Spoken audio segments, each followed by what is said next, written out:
Šajā reizē mēs dzirdēsim arī svētrunu, kas skar Mateja evaņģēlija 24. 25. nodaļu. Tādēļ iesākumā vēlos lasīt no Dieva vārda tieši no Mateja evaņģēlija 24. nodaļas 1. pantus. Un izgājis no tempļa, Jēzus aizgāja. Tad viņa mācekļi piegāja pie viņa, lai rādītu viņam tempļa celtnes. Bet Jēzus atbildēja un tiem sacīja: vai jūs to visu neredzat? Patiesi es jums saku, šeit akmens uz akmens nepaliks, kas netiks nopostīts. Un viņam uz eļas kalna sēžot, mācekļi piegāja pie viņa atsevišķi un sacīja: saki mums, kad šīs lietas notiks un kāda būs tavas atnākšanas un pastarā laika zīme. Un Jēzus atbildēja tiem un sacīja: pielūkojiet, ka neviens jūs nepieviļ. Āmen. Labrīt, brāļi un māsas, ticības draugi, dievkalpojuma dalībnieki.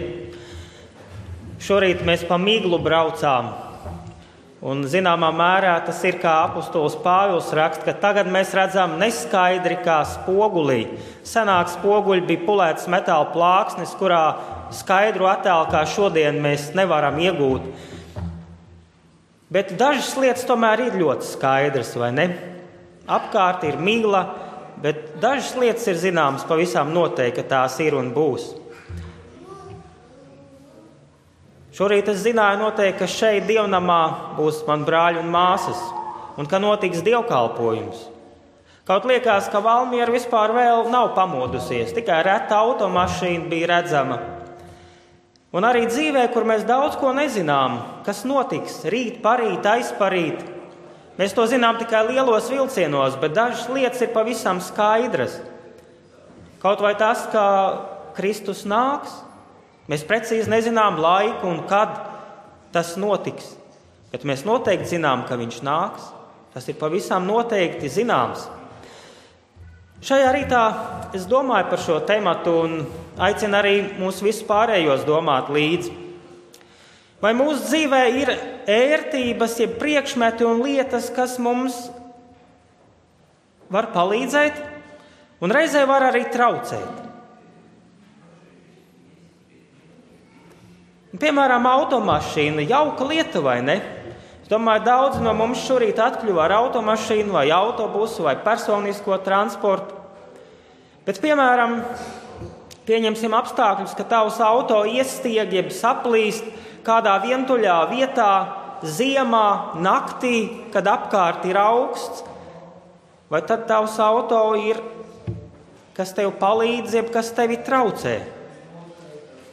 Ja tu būtu ar kājām, tu mierīgi dotos projām, ne par ko nedomājot, bet tagad tev jādomā arī par auto. Tāpat modernās tehnoloģijas mājās, dators jauka lieta, vai ne? Bet vai tas var traucēt? Var. Ir īpaši tad, ja tev mājās ir vairāk bērnu, bet datori nav saskaņā ar bērnu skaitu. Tad ap datoru izceļās reizēm cīņas. Un vecākiem ir jāiesaistās un jānoliek grafiki un jādarbojās kā mierinātājiem un savēdējiem un jānosprauž laiki un vietas, kad katrs te nāks un darbosies. Ja katram ir savs dators, tas arī var būt traucēklis.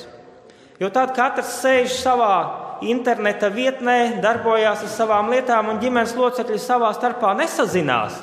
Vai tas ir vai nav traucēklis, kad ērtība un labas lietas kļūst par nastu, jeb kaut ko labu atņem. Mēs paskatīsimies uz svētajiem rakstiem, mēs esam pieraduši, ka tie ir sadalīti nodaļās un pantos. Es domāju, mēs visi ļoti labi zinām, ka sākotnēji tas tā nebija. Ka svēto rakstu teksts bija vienlaidu teksts, bez pieturzīmēm, bez lielajiem un mazajiem burtiem, bez nodaļām, bez pantiem. Izdalītiem atsevišķiem pantiem. Sākotnējā rakstu dalīšana bija, kad sinagogās tika citēti, jeb lasīti raksti. Protams, visu grāmatu nelasīja, bet izvēlējās kādu noteiktu fragmentu, ko lasīt. Tad mums ļoti labi pazīstamais svēto rakstu dalījums nodaļās tika izveidots ap 13. gadsimtu. To veica Kenterberijas arhibīskaps Stefans Langtons ap 1227. gadu. viņš sadalīja visu svēto rakstu tekstu nodaļās, atsevišķās nodaļās. Un, kad tika izdota Viklifa bībele 1382. gadā, šīs nodaļas tika ņemtas vērā. Un arī visi pārējie pēc tam bībeles izdevumi, kas tika izdoti, respektēja šo Stefana Lenktona sadalījumu nodaļās. Kā tad bībele vēlāk tika sadalīta pantos? Tas notika vēl pēc vairākiem gadsimtiem. Vecās derības sadalījumu nodaļās veica jūdu rabīns Nātans 1448. gads. Un jaunās derības dalījumu pantos 1551. gadā veica Roberts Etjēns. Vai tas nav vērti, ka mums ir nodaļas un panti? It īpaši sabatskolā mācoties, studējot kaut ko vai meklējot tematiski par vienu tēmu daudzas lietas. Tas ļoti palīdz. Tāda nodaļa, tāds pants, un mēs ātri atrodam. Bet, ja iedomāsimies, mums senajā rakstu skritulī būtu jāatrulē un jāsameklē tā vieta, tas būtu ļoti grūti, vai ne? Tā ir ērtība, tas ir iegūms, tas ir ļoti labi. Bet vai tas var traucēt? Vai var būt tādi brīži, ka tas traucē? Paskatīsimies. Mateja evaņģēlijas 24. nodaļa. Lasām no 1. līdz 3. pantam. Šorīt jau dzirdējām šo lasījumu, bet lasīsim vēlreiz.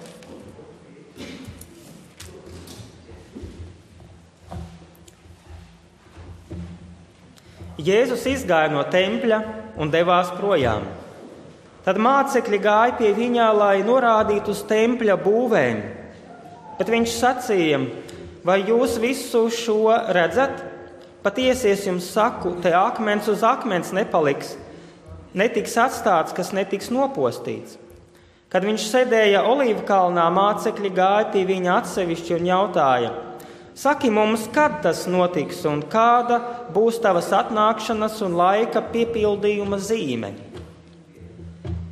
Ko mēs redzam, mācekļi rāda Kristum: skaties, kādas celtnes, kādas būves, tas ir mūsu dievnams. Dievnams bija jūdu lepnums. Tas bija lepnums, ar ko viņi lepojās. Tas bija izbūvēts, papildināts, greznots un veidots 46 gadu garumā bija šī rekonstrukcija ilgusi. Tas bija kaut kas vienreizējs.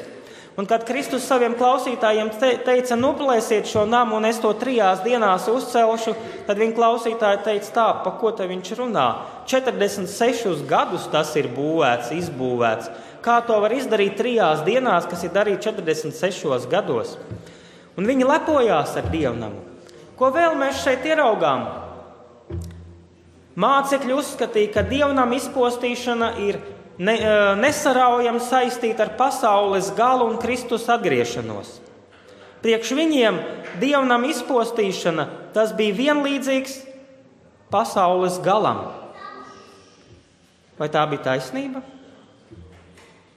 Mēs no šodienas attāluma raugoties redzam, dievnams tika izpostīts ap 580. gadu pirms Kristus dzimšanas. Bet vai pasaules gals tādēļ ir pienācis? Nē. Reizēm priekšstati, kas mums izveidojās, vai kas mums ir mīļi un tuvi, var būt ļoti maldinoši. Un tālāk mēs varam paraudzīties uz Kristus otro atnākšanu. Kristus otrā atnākšana ir mūsu katra lielā cerība. Mūsu draudzes mācības un ticības viens no visgalvenākajiem punktiem.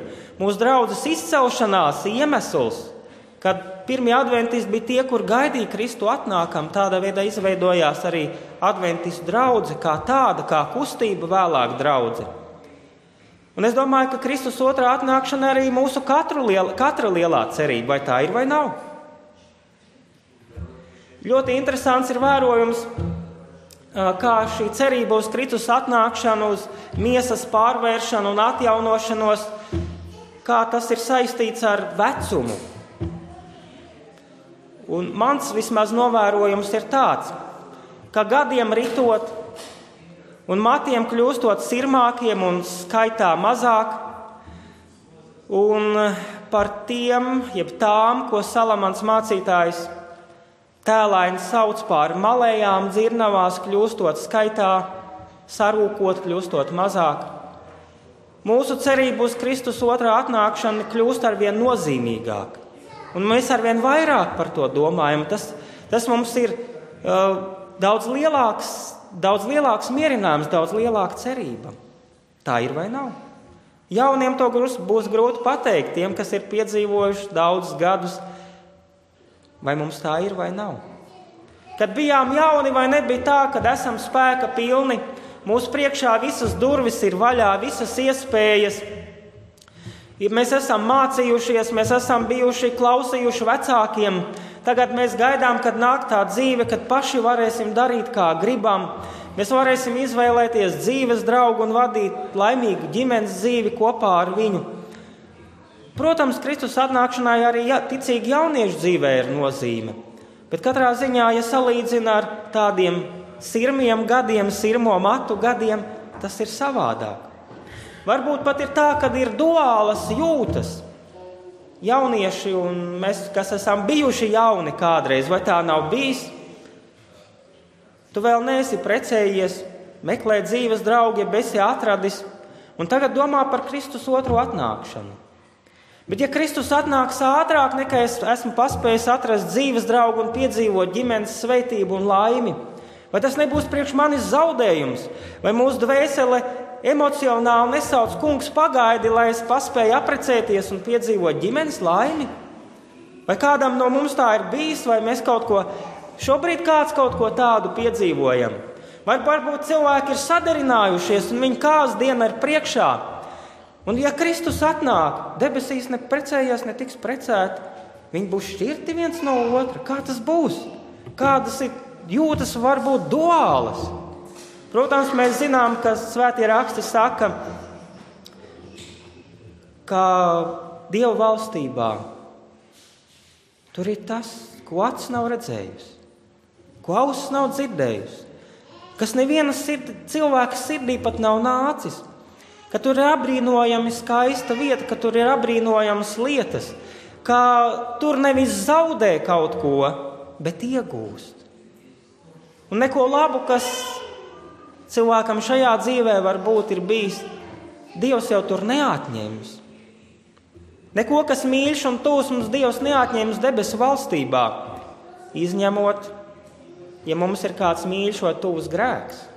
To varbūt mēs paši tā grēka dēļ varam palikt ārpus šīm robežām. Kristus otrā atnākšana ir arī visu kristiešu skaistā lieliskā cerība. Reiz piedalījos kādās bērēs, kur izvadītājs bija luterāņu kalpotājs, mācītājs. Un es sākumā biju pārsteigts, kad viņš citēja vienu tekstu no Bībeles, no Atklāsmes grāmatas 21. nodaļas par jauno zemi, ko mēs parasti bērēs darām, vai ne? Un tad viņš citēja nākošo tekstu no Bībeles, no 1. Tesaloniečiešiem 4. nodaļas, ko arī mēs lietojam. Un tad tālāk turpinājās tas pats, Filipieši un tā tālāk. Visi tie teksti, ko mēs Bībelē, ko mēs citējam parasti bērēs. Pēc tam, kad ceremonija bija noslēgusies un bija tāds izdevīgs brīdis, es piegāju viņam klāt un apsveicinājos ar kolēģi. Es teicu, jūs izvadījāt kādu adventistu mācītājs. Viņš teica, cenšamies, te jau ir svēto rakstu vārdi. Mēs adventisti neesam vienīgie, kas gaidām Kristu atnākam. Tā jābūt katra kristieša, īsta kristieša cerībai, Kristus otrā atnākšana. Neapšaubāmi grandios notikums. Bet ir kādi jautājumi, piemēram, kad? Kad Kristus nāks? Un šeit mācekļi jautā, kādas tad ir tās zīmes, lai mēs varētu zināt, kad tu nāksi? Kad tas notiks? Kādā citā gadījumā, kad jūdi viņam jautāja par zīmēm, tad viņa atbilde bija diezgan īsa. Šai ciltī, jeb šai tautai nekāda cita zīme netiks dota, kā tikai pravieša Jonas zīme. Kā viņš 3 dienas un naktis bija zivs vēderā, tā arī cilvēka dēls 3 dienas un 3 naktis gulēs zemes klēpī. Kad mācekļi jautā par zīmēm, mēs liekam, mums šķiet, ka Kristus ir tāds pielaidīgāks attiecībā uz viņiem. Un viņš sāk stāstīt par zīmēm. Tur ir pieminēti, ka daudzi nāks manā vārdā, viņš saka, un teiks, es esmu Kristus, vai mācīs un darīs dažādas lietas. Notiks kāri, tautu nemieri, zemestrīce, kristiešu vajāšanas, viltus pravieši, ļaundarība vairosies, mīlestība izdzisīs, valstības evaņģēlijs tiks sludināts visā pasaulē, saule aptumšosies, mēnesis nedos savu spožumu, zvaigznes kritīs un daudz dažādas lietas. Mēs visu to lasām 24. nodaļā. Un mēs esam skatījušies līdz zīmēm, un tās tiešām ir svarīgas, nozīmīgas. Un tas ir, kas dod izpratni par laiku. Šajā vietā, kad runāju par zīmēm, es atceros vienu brāli no vienas draudzes, kurā kalpoju.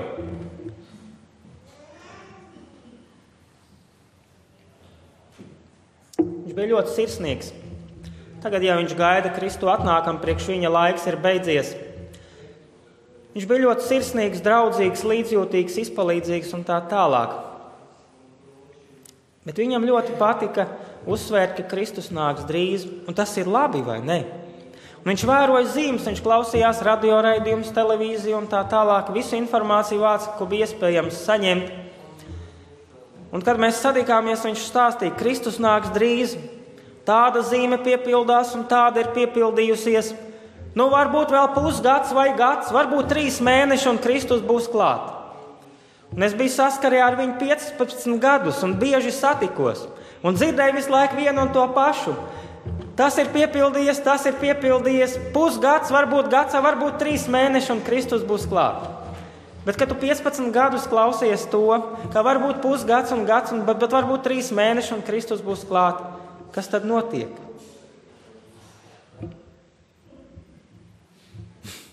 Vai mēs nopietni tad jau skatāmies uz tiem laikiem?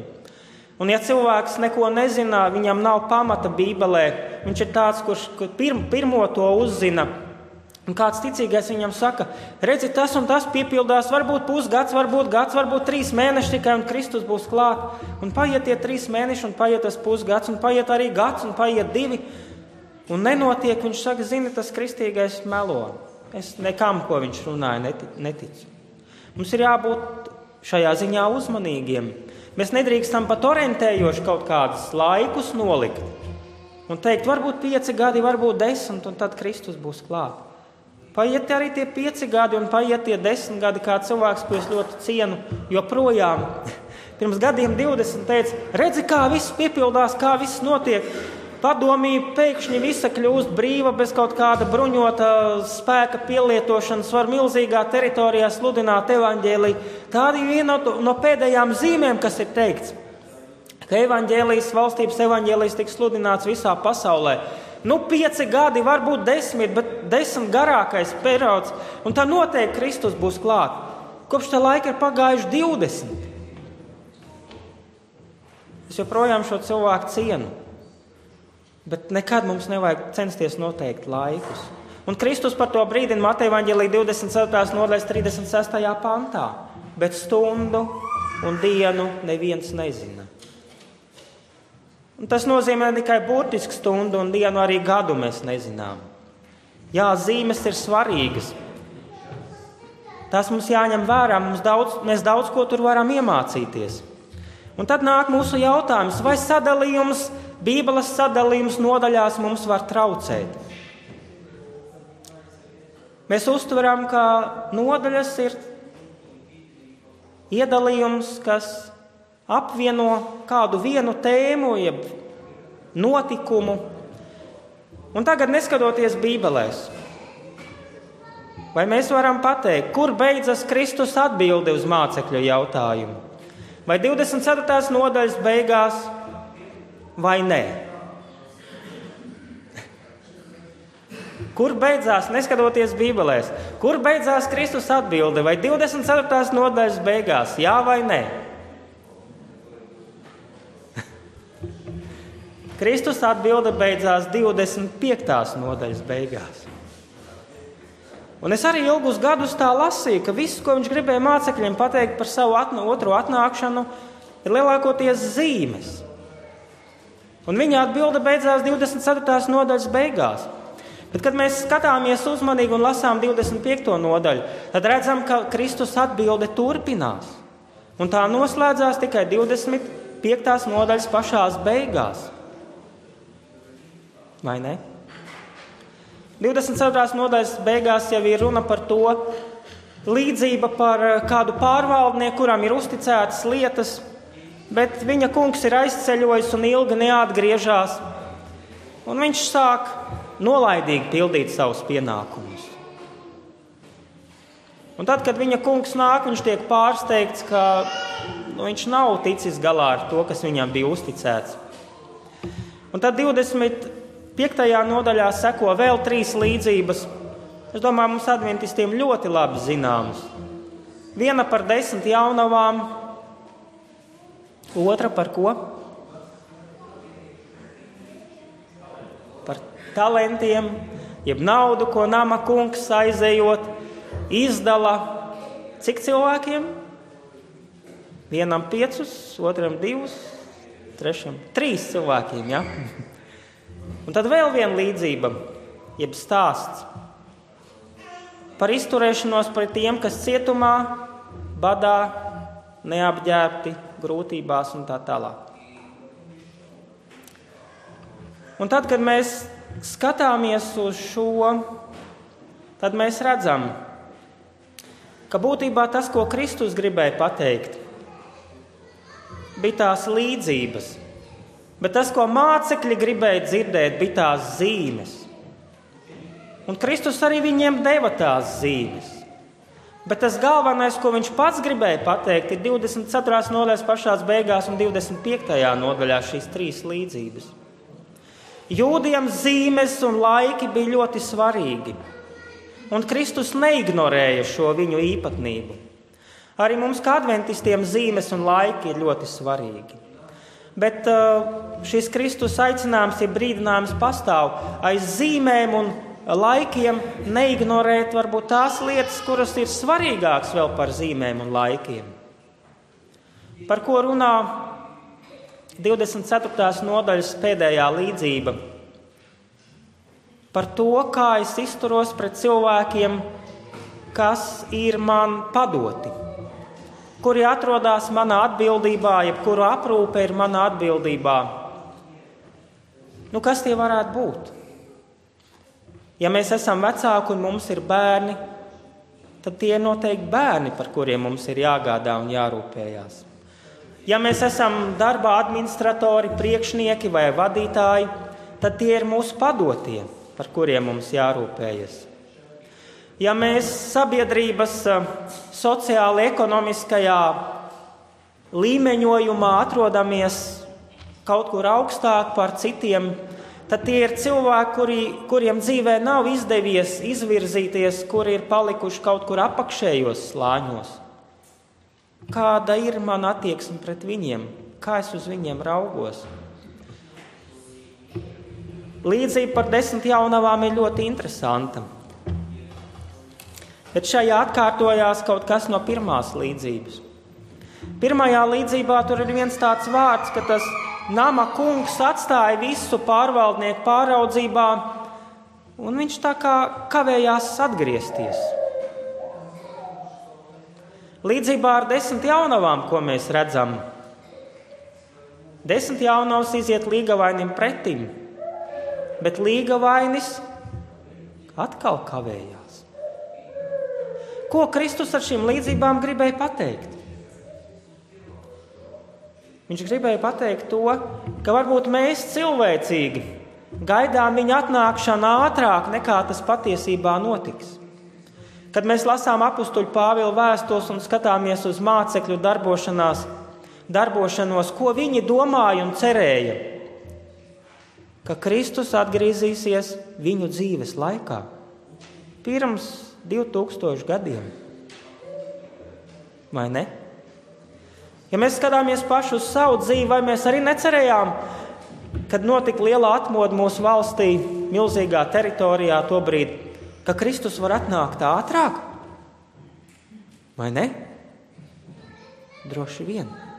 Bet viņš saka, cilvēcīgi jums var šķist, ka es kavējos nākt, bet tas nenozīmē, ka es nenākšu. Bet esiet gatavi tam, ka pēc jūsu prāta es varu kavēties. Reiz es sastapu vienu mūsu brāli, kurš bija atkritis atpakaļ vecajā dzīvē. Un kad mēs ar viņu runājām, viņš bija diezgan noskaities uz Kristu un teica tā, ko tas Kristus nenāk? Ko viņš kavējās nākt? Es nevaru viņu sagaidīt. Es tā centos vienu laiku, bet man izturība bija galā.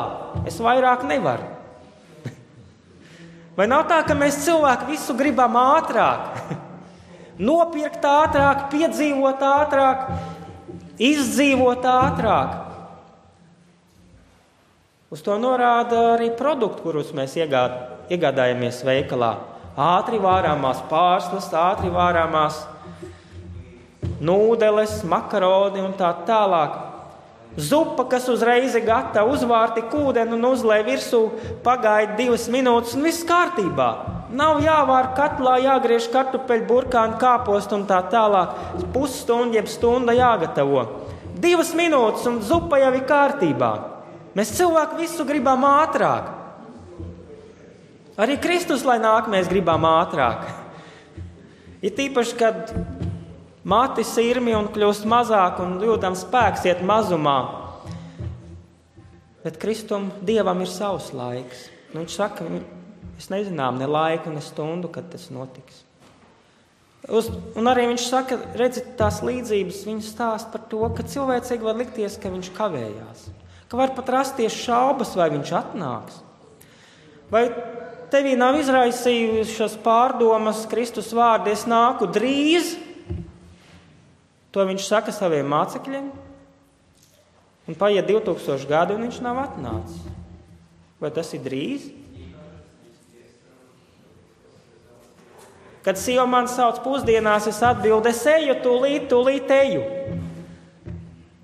Bet reizē viņa sauc man otrais, kur tu esi? Es saku, jā, tūlīt eju. Vai tas ir tā? Nē, tas drīz ir pavisam savādāk. Tā nav mūsu cilvēcīgā kavēšanās. Vai mūsu dzīve, ja mēs paskatītos atpakaļ, nav kā viens mirklis? Ir īpaši, ka mums gadu nasta ir pieklājīga. Vai visa mūsu dzīve, kas ir mums aizmugurē, vai tas, ka šobrīd mēs paskatāmies, nav kā viens mirklis? Tas pagāja ātri un mēs varam paskatīties. Tur bija tāds notikums, tur mēs vēl gājām skolā, tur bijām iesaukti armijā varbūt. Tur bija viens notikums, otrs, tur bija kāzas, laulības, tur bija bērnu dzimšana. Tur bērni jau sāk iet skolā, bērni jau absolvē 12. klasi, augstskolu, aiziet savā dzīvē bērnu laulības. Mazbērni mums jau ir piedzimuši. Dzīve paskrien kā viens mirklis. Tādēļ Kristus saka drīz. Un tad, kad pienāks brīdis, ka mēs varbūt ar veselo saprātu sapratīsim, ka mums jādodās, ka priekš mums laiks drīz beigsies. Visa dzīve būs kā viens mirklis. Tādēļ viņš saka drīz. Par ko stāsta 2 pārējās līdzības? Par talantiem, ka viņš izdalīja vienam 5 talantus, vienam 2, vienam 1 un pats aizceļoja. Un tas, kam bija 5 talanti, darbojās ar tiem un sapelnīja vēl 5. Kam bija 2, darbojās ar tiem un sapelnīja vēl 2. Bet kam bija 1, tas to noraka zemē.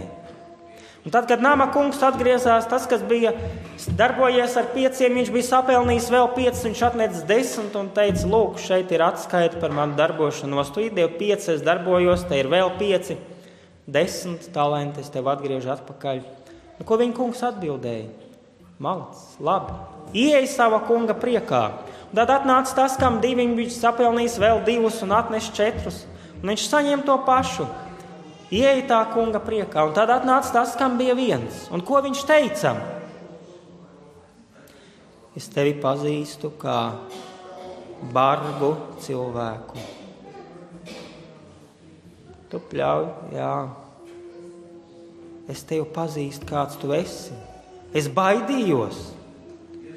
Es baidījos par to naudu, ko tu man iedevi. Es viņu noraku zemē. Un tagad beidzot ir tas priecīgais brīdis, kad es tev viņu varu atdot. Šeit ņem savu naudu. Un ko viņš saņēma kā? Izmetiet viņu galējā tumsā, kur ir raudāšana un zobu trīcēšana. Šī līdzība raksturo arī cilvēku attieksmi pret Dievu. Un kā mēs lietojam to, ko Dievs mums devis. Vai mēs neesam reizēm piedzīvojuši to, ka es baidos? Baidos kaut ko darīt. Draudzē notiek vēlēšanas. Tagad meklē amatpersonas, kurš būs draudzes vecākais sekretārs, kasieris, vecākais draudzes kops un tā tālāk. Daudz dažādu amatu. Protams, latviešu kautrība iedzimtā ir ļoti laba lieta, vai ne? Bet vai reizēm nav tā, ja mums kaut ko piedāvā un saka, varbūt tu varētu to darīt, mēs redzam pārējie, ka tev Dievs ir devis tādu dāvanu un saka, labāk ne. Kaut kas tur nesanāks, noies greizi, labāk ne. Kāds cits noteikti labāk to varētu darīt. Un ja es kļūdīšos, kā Dievs uz to skatīsies, ko draudzes locekļi, ko man brāļi un māsas teiks, kā tas būs? Un ja es kaut ko nepareizi izdarīšu, varbūt man vajadzēs atvainoties, varbūt publiski, kā tas būs? Nē, labāk nē. Ņemam to naudas gabalu un kaut kur noglabājam, lai pēc tam šeit ņem savu naudu, dabūtu atpakaļ. Mēs jau no dzimšanas iegūstam dažādas talantus un dāvanas. Ne visi vienādi. Un dāvanas arī ir ļoti dažādas. Kādam ir mūziķa dāvana, kāds ir organizators, kāds ir mākslinieks un tā tālāk. Ļoti dažādas dāvanas. Un ko Dievs vēlas, lai mēs ar tām darītu? Lai mēs viņus lietojam viņam par godu.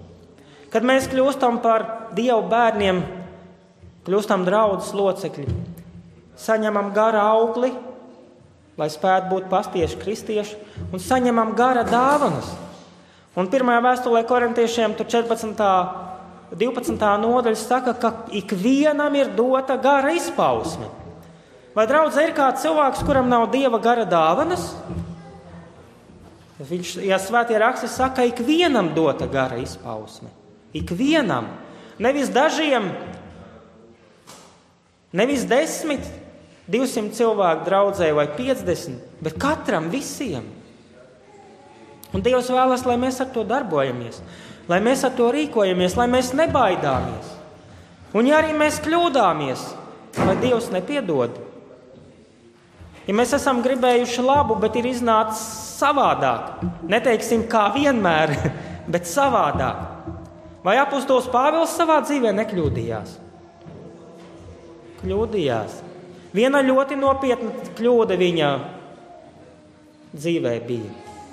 Bet Dievs teica viņam, ja tu esi iesācis un gribi iet to ceļu, tad ej uz priekšu.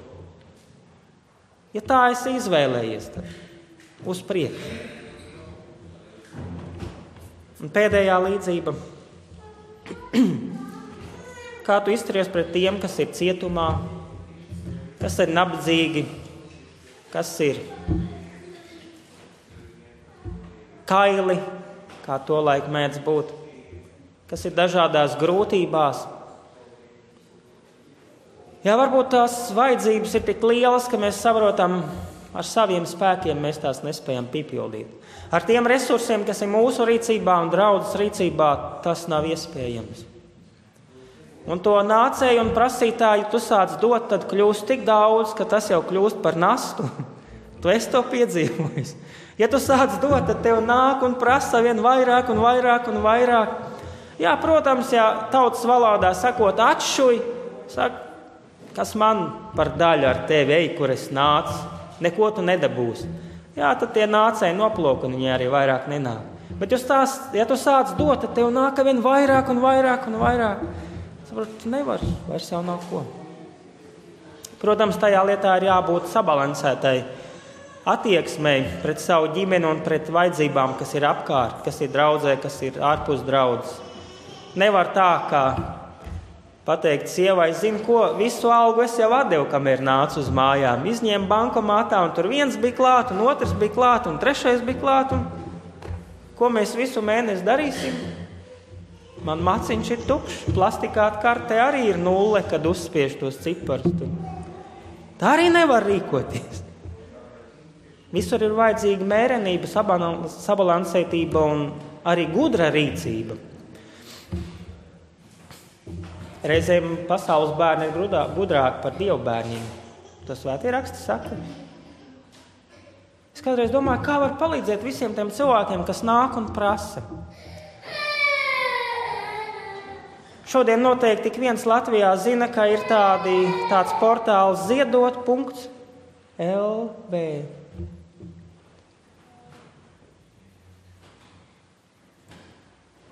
Vai ne? Tiek vākti ziedojumi cilvēkiem, kuri ir vajadzības. Protams, tur ir stingri noteikumi, juridiski viss ir sakārtots, par to nav runa. Es paskatījos šajā nedēļā, šogad portālā Ziedot.lv dažādām vajadzībām bija saņemti 247 000 lati. Vai tas arī nav veids, kā var palīdzēt tie, kuri ir trūkumā, kuri ir piedzīvojuši nelaimi, ugunsgrēku un tā tālāk? Tas arī ir veids. Tas arī... Vai Dievs ir pret kaut ko tādu? Nē. Dažādas idejas un domas šajā virzienā, tas ir ļoti labas. Un tā, ko mums jānoslēdz, vai ne? Pulkstenis tuvojās 11. Cik gara drīkst būt svētruna? Nezinu, droši vien dažādu laiku, kā runātājs runā. Bībeles iedalījums nodaļās un pantos ir ļoti labs. Bet reizē mums jāskatās pāri nodaļu robežām. Mūsu priekšstati par lietām droši vien daudz ir ļoti pareizi, bet reizē mums jāskatās pāri ierastajiem priekšstatiem, jo Svētie raksti ir ļoti plaši un dziļi, un mēs ļoti daudz ko tajos nezinām un vēl neizprotam. Un mums jāskatās, protams, un, lai mēs varētu dzīvot ar cerību, jāskatās uz Kristus otro atnākšanu. Ka viņš ir mūsu cerība. Mēs nevaram skatīties tikai uz to, kā es dzīvoju, kā es izturos, kādas ir zīmes un tā tālāk. Tā mēs sevi nomocīsim. Tā mēs varam kļūt par darbu reliģijas praktizētājiem. Bet mums katram pašam arī ir vajadzīgs spēks no augšienes. Mums ir vajadzīga cerība. Mums ir vajadzīgs kāds, uz kuru paļauties, kāds, no kura saņemt. Un tas ir Kristus. Un viņa otrā atnākšana. Un Svētie raksti, tīpaši jaunajā derībā, aicina gūt iepriecinājumu, gūt prieku un spēku tajā, ka mēs raugāmies uz Kristus otro atnākšanu. Un tajā redzam savu cerību. Un jo mūsu gadi pieaug, jo mūsu spēki sarūk, jo šai cerībai ir lielāka nozīme. Mana vecā mamma, kura bija arī adventiste, savas dzīves pēdējos mēnešos pirms aizgāja dusēt, gandrīz katru dienu stāstīja man par Kristus otro atnākšanu. Un cik tas būs jauks notikums. Un es jauns cilvēks tajā reizē domāju, ko viņi var vienu un to pašu runāt. Bet tagad, kad paiet gadi, es redzu, ka tas ir tas labākais notikums, kas katram cilvēkam priekšā. Tas ir tas, kas mums katram var dot spēku un cerību ikdienas cīņā, atbildībās un pienākumos, arī grūtībās. Lai Kungs mūs svētī. Āmen. Lūksim Dievu. Mūsu labais, mīļais Tēvs debesīs, mēs esam Tev pateicīgi par to, ka mums nav jādzīvo šajā pasaulē kā neziņā. Kā Tu esi atklājis visu lietu noslēgumu, jeb jauno sākumu, kāds tas būs. Tavu mīļotā dēla mūsu glābēja un pestītāja Jēzus Kristus otrajā atnākšanā un zemes atjaunošanā un grēka izdeldēšanā. Labais Kungs, mēs pateicamies arī par ceļa zīmēm, norādēm un brīdinājumiem, ko Tu esi atstājis šajā gājienā, lai mēs savā dzīvē nebūtu kā nezinātāji, kā tādi, kuri maldās tumsā vai miglā. Labais Kungs, mēs pateicamies un pienesam Tev godu, slavu un pateicību, ka Tu mūsu grēkus esi izpircis savā nāvē pie krusta, ka mēs paši ar saviem spēkiem nespējam to izdarīt. Bet mēs pateicamies arī par to, ka tu mums katram esi dāvājis spējas, miesu, dzīves laiku un dažādas izdevības pagodināt tevi. Mēs lūdzam pēc tā, lai ieraugām tās tava gara acīm. Mēs pateicamies tev arī par aicinājumiem būt saprātīgiem, par norādījumiem, kā rīkoties, kā izturēties pret tiem, kuriem dzīvē klājās grūtāk.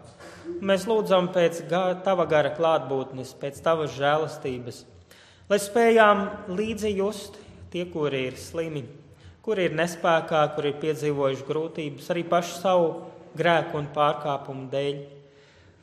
Mēs lūdzam, lai tava žēlastība ir liela arī par mums ikvienu. Labais Tēvs, svētī mūs dievkalpojumu turpinājumā šajā svētajā dienā un arī visā turpmākajā jaunajā darba nedēļā. Tā mēs to lūdzam un pateicamies un ticam, ka tu esi dzirdējis mūsu lūgšanu un darījis pēc sava labā prāta un nodoma. Āmen.